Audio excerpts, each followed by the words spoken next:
Hey friends, and welcome back to the channel. Today we're going through 10 of the best Vanguard ETFs. And fun fact, did you know that John Bogle, who was the founder of Vanguard, actually created the first ever index fund because he wanted to give more people access to a simple, low-cost and diversified way to invest. John Bogle even said once that instead of trying to find a needle in the haystack, which means trying to find the best stock, he believes it's just better to buy the whole haystack. And that's exactly what Vanguard is all about. And even Warren Buffett, one of the greatest investors of all time, is a fan of ETFs and index funds. In fact, he even made a $1 million bet with a hedge fund on Wall Street. He believed that a simple, low-cost diversified ETF would actually outperform a hedge fund over 10 years. And guess what? He actually won the bet. But before we even start investing, it's a good idea to check off these points. Build an emergency fund of 3 to 6 months of living expenses saved in cash in a high-interest savings account. This is so that we don't have to dip into our investments at a bad time in the market. And the second point is to pay down high-interest debt above 8%. And remember that this video is general in nature and doesn't constitute personal financial advice. I mentioned certain ETFs based on a range of different factors, including low fees and how appropriate they are for long-term investors, and their ranking with Pearl's investing community. These factors may not suit your needs and are for educational purposes only. You can read my full financial services guide in the description. This video isn't sponsored by Vanguard, it's sponsored by Pearl, but I'll talk more about them later in this video. Vanguard ETFs are very popular and they have so many of them, so that's why I wanted to create this video. Now let's jump into the top Vanguard ETFs. So the first ETF is VAS, which is the Vanguard Australian Shares ETF. This ETF invests in the top 300 companies on the Australian Stock Exchange, and it's one of the most popular ETFs in Australia. The top holdings for this ETF are Commonwealth Bank, BHP, CSL, NAB, Westpac and more. The management fees for this ETF are 0.07%, which is a very low-cost ETF, and it suits long-term investors of 7 years or more. If you invested $10,000 into this ETF 5 years ago,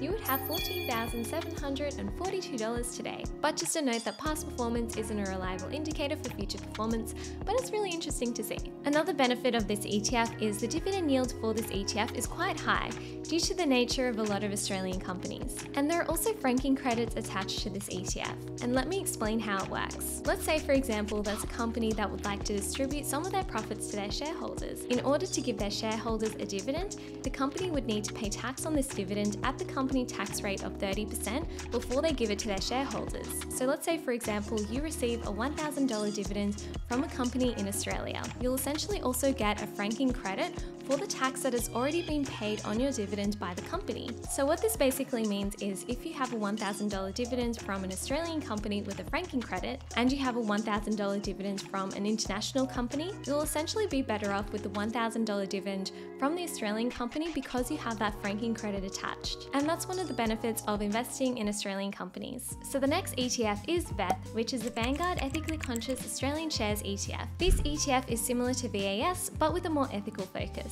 So instead of investing in the top 300 companies on the Australian Stock Exchange, they've screened out companies that don't meet their ethical standards and invest in 240 companies instead. Because of this screening process, the management fees are higher at 0.16%, and the top holdings for this ETF include Commonwealth Bank, CSL, NAB, Westpac, Wesfarmers and more. If you invested $10,000 into this ETF 3 years ago, you would have $11,807 today. So now on to international ETFs. The next one is VGS, which is the Vanguard International Shares ETF. This ETF invests in 1,500 companies from developed countries excluding Australia. Because this ETF excludes Australian companies, a lot of people like to pair this ETF with VAS.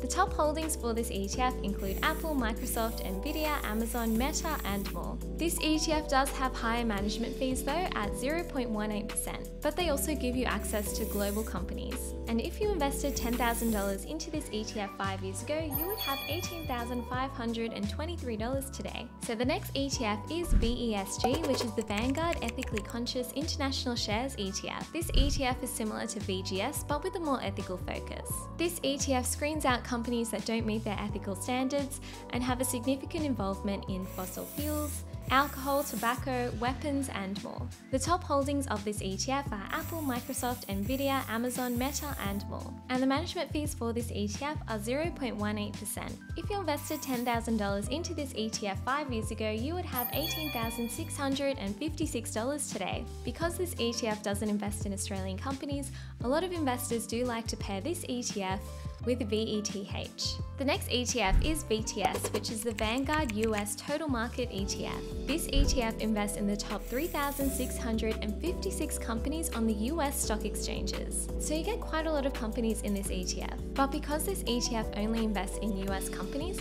a lot of people do like to pair this ETF with other ETFs. For example, pairing VTS with VEU, which we'll speak about next, or pairing VTS, VEU and VAS. The top holdings for this ETF are Apple, Microsoft, Nvidia, Amazon, Meta and more. And the management fees are really low at 0.03%. If you invested $10,000 into this ETF 5 years ago, you would have $20,066 today. And by the way, you can actually buy this ETF and all of the ETFs on this list on Pearler, and you can use my code Queenie for a $20 credit. And the next ETF is VEU, which is the Vanguard All World Excluding US ETF. Because this ETF excludes the US, a lot of people do like to pair this ETF with VTS. This ETF invests in the top companies in the world excluding US companies. There are around 3,840 companies in this ETF, and it includes developed countries and emerging markets. The top holdings for this ETF include the Taiwan Semiconductor Manufacturing Company, Novo, ASML, Tencent, Nestle and more. If you invested $10,000 into this ETF 5 years ago, you would have $14,548 today. The management fees for this ETF are 0.07%, which is quite low compared to a lot of other ETFs. The next ETF is an all-in-one diversified ETF, which is VDHG, which is the Vanguard Diversified High Growth ETF. This ETF basically has a combination of different ETFs in the one ETF. It has 36% Australian shares, 26% international shares, small cap companies, emerging markets, and fixed interest. So this ETF has a mixture of 90% growth assets, which are shares, and 10% income producing assets, which are bonds. It's also a very diversified ETF with 16,000 companies. But because this is more of a ready-made portfolio and it does have a professional mix of investments, the management fees are higher at 0.27%. If you invested $10,000 into this ETF 5 years ago, you would have $15,405 today. This ETF can be great for people that don't want to have to pick their own investments and just want a professionally assorted ETF, but may not suit people that want to customize their portfolios and asset allocations. This next ETF is a really interesting one because it essentially allows you to invest in property. This one is VAP, which is the Vanguard Australian Property Securities ETF. The cool thing about this ETF is it allows you to invest in property with as little as $500. This ETF invests in real estate investment trusts, which are essentially trusts that own a whole bunch of different real estate, including residential blocks, office blocks, retail, and industrial assets. Some people like investing in real estate investment trusts because it does give you a bit more diversity in your portfolio. Rather than just investing in stocks, you also get access to some property. The top holdings for this ETF include Goodman, Centre, Stockland, GPT, and Vicinity. If you invested $10,000 into this ETF 5 years ago, you would have $12,833 today. The management fees for this ETF are 0.23%, which is a bit on the higher side, but could potentially give you more diversity in your portfolio. The next ETF is VHY, which is the Vanguard Australian Shares High Dividend Yield ETF.